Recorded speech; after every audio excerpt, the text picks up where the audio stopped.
नमस्कार साथियों, मैं जसराज कुमार आप सभी का स्वागत करता हूं एक और नए वीडियो में। आज का जो अपना वीडियो है इसमें अपन बात करेंगे सीईटी ग्रेजुएशन लेवल। इसका जो सिलेबस है वो क्या रहेगा और सिलेबस में जो पुराना सिलेबस है उसमें बदलाव होगा या नहीं होगा, इस बारे में अपन चर्चा करेंगे। साथ ही इसका जो परीक्षा तिथि है या इसका जो नोटिफिकेशन कब आएगा उस बारे में, और साथ ही इसका जो सिलेबस है उसके बारे में अपन चर्चा करेंगे। यदि आप चैनल पर पहली बार विजिट कर रहे हैं तो चैनल को सब्सक्राइब जरूर करना। सबसे पहले मैं बात करूं सीईटी, इसका अर्थ है समान पात्रता परीक्षा, ठीक है, जो कि स्नातक लेवल यानी ग्रेजुएशन लेवल की रहेगी। और इसका जो एग्ज़ाम है 2024 में होना। पहले क्या होता था, इसका जो एग्ज़ाम है प्रत्येक साल में होना था, एक साल में होगा, ठीक है। और इसका जो रिजल्ट रहेगा, जैसे मार्च में रिजल्ट आया है, ठीक है, तो जैसे मार्च 2023 में मान लो इसका रिजल्ट आया है तो मार्च 2024 तक यह वैलिड रहता था, ठीक है। यानी एक साल तक इसका जो रिजल्ट है मान्य रहता था, वैलिड रहता था। यदि उस एक साल में भर्तियाँ आती है, कौन कौन सी भर्ती वो भी मैं आपको बताऊंगा। यदि आती है तो आप इसमें पास हो तो आप फॉर्म भर सकते हो और नहीं हो तो नहीं भर सकते। अब तो यह सिस्टम हटा दिया है। अब जैसे 2024 में एग्ज़ाम होगा, ठीक है, तो इसकी जो वैलिडिटी रहेगी कम से कम 3 या 4 साल रहेगी। कितने? 3 या 4 साल, ठीक है। पहले एक साल थी, अब इसको बढ़ाकर 3 या 4 साल कर देंगे, ठीक है, 3 या 4।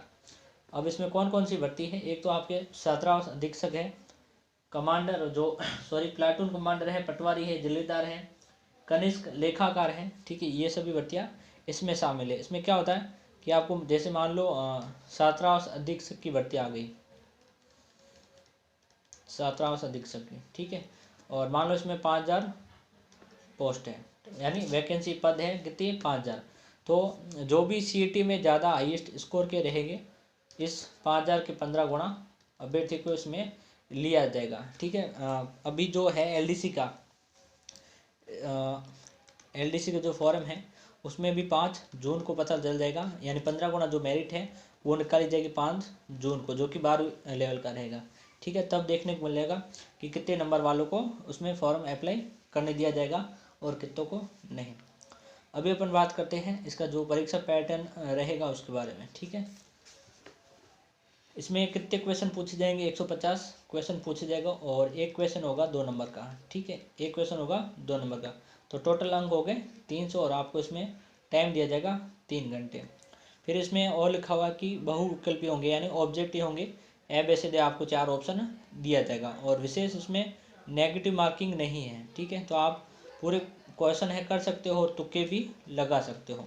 अब अपन देखते हैं अपन को पढ़ना क्या क्या है। सबसे पहले इसमें लिखा हुआ है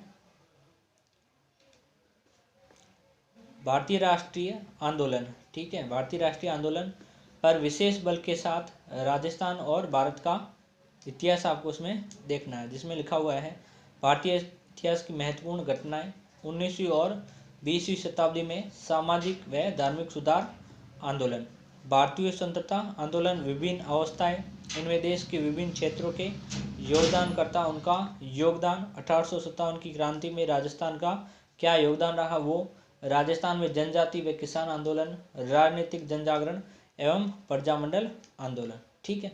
फिर है राष्ट्र निर्माण, जिसमें राष्ट्र का एकीकरण है, राज्यों का पुनर्गठन, नेहरू युग, ठीक है, में सांस्कृतिक निर्माण, विज्ञान एवं तकनीक का विकास। साथ ही इसमें राजस्थान हिस्ट्री और आर्ट एंड कल्चर है वो भी पढ़नी पड़ेगी, जिसमें जो सभ्यताएं हैं, सभ्यताओं कौन कौन सी है, कालीबंगा, आहड़, गणेश्वर, बालाथल और बेरठ। आपको खासकर यही जो सभ्यता यही पढ़नी है, इन पर विशेष जोर देना है, ठीक है।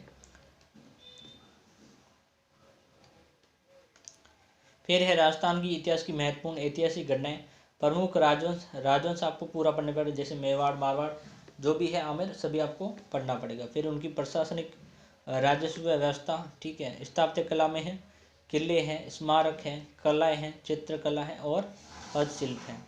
राजस्थानी साहित्य की महत्वपूर्ण कृतियाँ, क्षेत्रीय है मतलब बोलियाँ हैं जो भी, ठीक है, मेले आपको पढ़ने पड़ेंगे, त्योहार, लोक संगीत और लोक नृत्य। फिर है राजस्थानी संस्कृति, परंपरा एवं विरासत, राजस्थान के जो धार्मिक आंदोलन हैं, संत है, लोक देवता है, लोक देवियाँ हैं, इसमें देवियाँ हैं वो भी आपको पढ़नी पड़ेगी। ऐतिहासिक स्थल है, राजस्थान के प्रमुख व्यक्तित्व है और राजस्थान का एकीकरण इम्पोर्टेंट है, आपको पढ़ना ही पड़ेगा, जहाँ से हर बार क्वेश्चन पूछा है। फिर इसमें भारत का जो भूगोल है इसमें काफ़ी पोर्शन दिया गया है, ठीक है। 12वीं वाला जो लेवल है उसमें इतना दिया नहीं गया है। इसमें आपको भौतिक जो विशेषताएं हैं, स्वरूप, पर्वत, पठार, मरुस्थल व मैदान, और जो सामान्य परिचय है, सामान्य परिचय वो भी आपको पढ़ना पड़ेगा। जलवायु है, मानसून तंत्र, इनकी नदियाँ, बांध, झीलें, सागर, वन्य जीव जंतु अभ्यारण्य, फसलें है, खनिज है, संसाधन है, ठीक है। और इसमें भी जो विशेष दिए गए आपको वही पढ़ने, जैसे गेहूँ, चावल, कपास, गन्ना, ये, ठीक है। लो एस्क, मैग्नीज, प्रमुख उद्योग, राष्ट्रीय राजमार्ग, ये आपको भारत का भूगोल में पढ़ना पड़ेगा। फिर है राजस्थान का भूगोल, जिसमें भी राजस्थान का जो सामान्य परिचय रहता है, सामान्य परिचय। फिर है भौतिक विशेषताएं, जलवायु, अफवाह तंत्र, जिसमें नदियाँ, झीलें, सागर वगैरह सब आ चुके हैं। फिर है प्राकृतिक, वनस्पति, वन्य जीव जंतु, मृदाएं, रबी एवं खरीफ की फसल, जनसंख्या, प्रमुख जनजातियाँ, धात्विक एवं अधात्विक, ऊर्जा संसाधन, पर्यटन स्थल, यातायात के साधन, ठीक है। इसी तथा आरएस की तैयारी कर लेते हैं। फिर है राजस्थान पर विशेष बल के साथ भारतीय राजनीतिक व्यवस्था, जिसमें भारतीय संविधान की प्रकृति, प्रस्तावना, मौलिक अधिकार, राज्य के नीति निर्देशक तत्व, मौलिक कर्तव्य, संघीय ढांचा, संवैधानिक संशोधन, आपातकालिक प्रावधान, जनहित याचिका, संविधान सभा, भारतीय संविधान की विशेषताएं, राष्ट्रपति, प्रधानमंत्री, मंत्रिपरिषद, संसद, उच्चतम न्यायालय, संघीय एवं राज्य कार्यपालिका, निर्वाचन आयोग, नियंत्रक एवं महालेखा परीक्षक, मुख्य सूचना। आप यहाँ पर पॉज करके देख लेना। फिर इसमें भारत की जो अर्थव्यवस्था है उसके भी टॉपिक दिए गए हैं। ये जो नोट सिलेबस है, ये इसका जो PDF है मैं आपको टेलीग्राम जो ग्रुप है अपना, उसका लिंक नीचे दिया गया होगा, उसमें डाल दूँगा, वहाँ से आप पूरा देख लेना। और राजस्थान की इकोनॉमिक है, ये भी आपको पढ़नी पड़ेगी। विज्ञान है, इसमें रीजनिंग भी है, ठीक है। और सामान्य हिंदी, जिसमें आपके रहेगा संधि है, संज्ञा है, समास, उपसर्ग, विलोम, ये सभी। फिर है जो इंग्लिश है, उसमें भी आपको ये सब पढ़ना पड़ेगा, पॉज करके देख लो। फिर है कंप्यूटर का ज्ञान, ठीक है, इसमें कंप्यूटर का पोर्शन आएगा थोड़ा बहुत, ठीक है, ये भी आपको देखना पड़ेगा। फिर है करंट अफेयर, करंट अफेयर भी राजस्थान और भारत और वर्ल्ड का आएगा, ठीक है। और फिर इसमें जो वर्तमान में चर्चित व्यक्ति, स्थान, संस्था है, उनका भी आएगा। खेल व खेलकूद से संबंधित गतिविधियाँ, इसका विशेष अलग से पूछा जाएगा। ये है सिलेबस, अपने आप में बहुत ही विस्तृत सिलेबस है। यदि आप इसकी तैयारी कर रहे हो तो आपके जो RS है या किसी भी अन्य एग्ज़ाम की तैयारी साथ ही हो जाती है। तो आप तैयारी बिल्कुल करें, जी जान लगा से करें। और यहाँ तक वीडियो को देखा है तो लाइक करके जाना बिल्कुल।